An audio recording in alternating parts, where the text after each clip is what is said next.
Hello everybody, I'm Dallin and welcome to our channel X Years of Zest, the channel for movies, hobbies, and more. So today's video, I'm going to be showing you a favorite hobby of mine, which is Nerf. Today's video is going to be all about a modification I did on the Nerf Retaliator. I'm going to open it up and show you guys all the internals that I replaced and upgraded. So yeah. Nothing a whole lot to explain here other than I made it way more powerful, and if you've seen my last Nerf video, which I recommend you check it out, you'll know that with most of these modifications that I do, we can get some serious firepower out of these things. Alright, let's get into the video.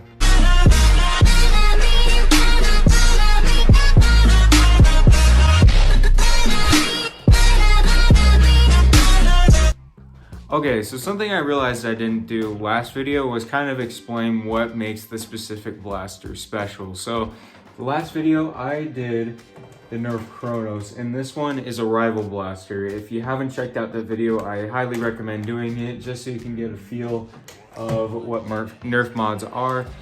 Because today's Nerf mod is going to be a bit more complicated. There's a lot more working parts inside of all of it, but yeah. So right now, I'm just gonna go over a couple of the aspects of the Retaliator. First off, it is a magazine-fed blaster, so you know, you got this, and then, yeah. And it takes normal Nerf Elite darts, it can take AccuStrike, you know, all that good stuff. There are two different attachment points here, one for the barrel, which I have right here. Kind of like that on there, it looks very clean, and then one for the stock, and this one actually is from the Modulus regulator. It's very nice because it can hold an extra magazine in the back. That is, if you put it in right. Okay. So yeah, the Nerf Retaliator, it's a really good base blaster, especially if you want to add more attachments onto it. And another thing I forgot to mention just now was it also has a tack rail on the top. However, I don't attach anything onto it because it's kind of useless because you're putting your hand right there anyways. I shouldn't dry fire that. Anyways, let's get into the video. We're gonna go ahead and take it apart, and then I'll show you all the parts that I replaced inside.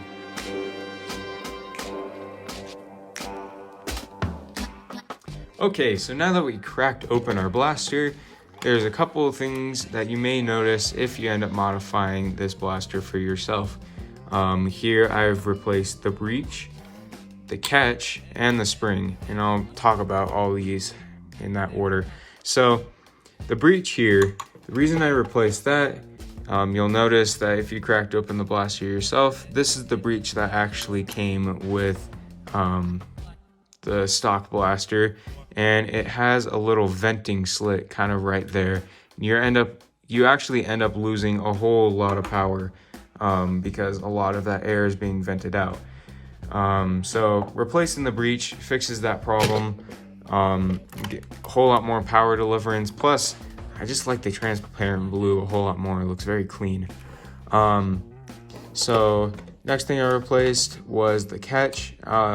But before I explain that, I'll talk about the spring here. Now, you know that if you do any sort of Nerf modification on any sort of priming blaster, not like an electronic one, you know that replacing the spring obviously will give you the most power out of everything. So this was the original one, pretty flimsy, easy to compress.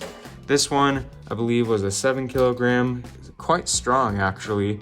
And you'll notice a significant power difference when we actually show you our firing test.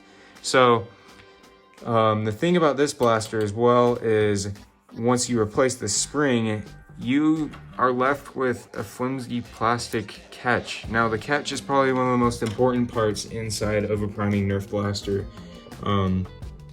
It's what actually, you know, catches the whole mechanism when you prime it back, and it keeps it there until you push it forward and then you shoot. So upon shooting, you release the catch, essentially releasing all that power into the bullet, making it fly. So Yeah, replacing the catch is probably one of the most important things that you're gonna do if you end up replacing the spring. The catch in the Chronos that I modified was perfectly fine. You basically just have to do your research on the blasters that you plan on modifying, because some different parts will end up working better than others, and all around you won't have to replace it, but this one you do.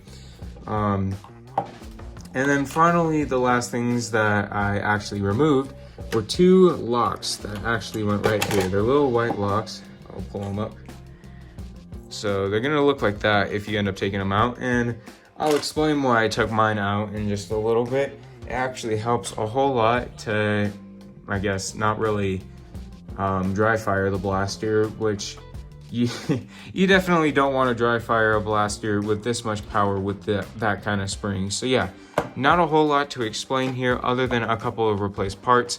And when you actually put the blaster back together, there's a couple of pieces that you want to pay attention to. So yeah, if you actually modify the blaster yourself, just note that this is how it should look like when you actually put it back together. And we'll put it back together. You want the spring to actually stick out just a tiny bit, just like that. And yeah, we're gonna put this thing back together. Just on a quick side note, before we actually put this entire thing back together, you just want to put a couple of screws back in place just to make sure that the blaster actually works. So you'll know you're actually putting it back together all right if everything sits somewhat flush together. If it's sticking apart like a lot, then that means the blaster is kind of having a hard time being put back together. Okay, so once you get that spring kind of shoved back in there, then you go ahead and put this part back on.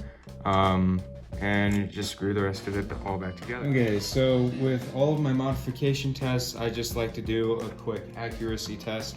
So I'm gonna go ahead and load a 6-round magazine in. Fits pretty good. Yeah, the goal is to try to hit that center star right there, so. You can just notice with the sound.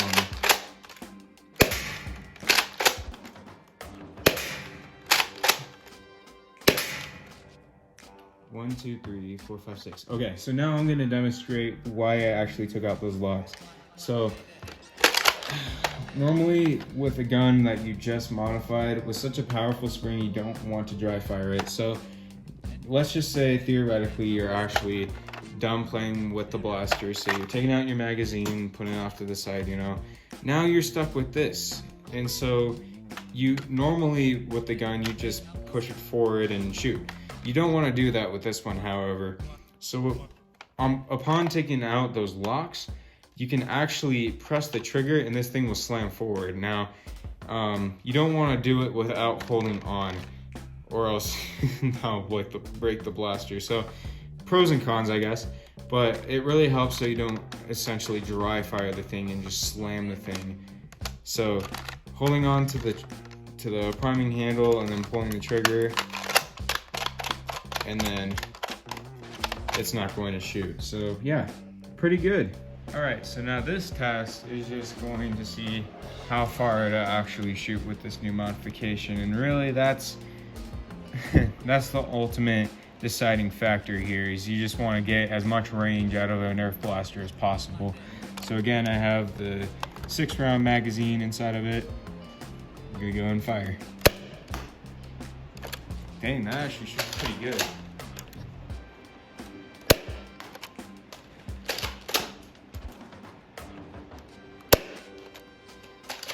So it's reaching that curtain all the way back there, and I'm not even arcing the blaster up. So it shoots relatively straight, not very accurate because we got a whole bunch of fans in here, but hey.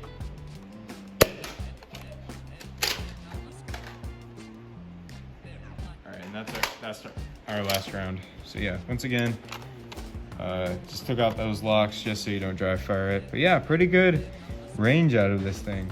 Alrighty guys, I want to thank you so much for watching this video. I really hope it was informative and fun for you guys. And I really hope you also enjoyed it. And if you did, please consider leaving a like. And if you haven't already, please consider subscribing to help us reach our 100 subscriber goal soon. We appreciate all the support that we get. And yeah, I guess that's it. I'll see you guys next time. Before we end today's video, we would all like to thank those who are currently subscribed to the channel.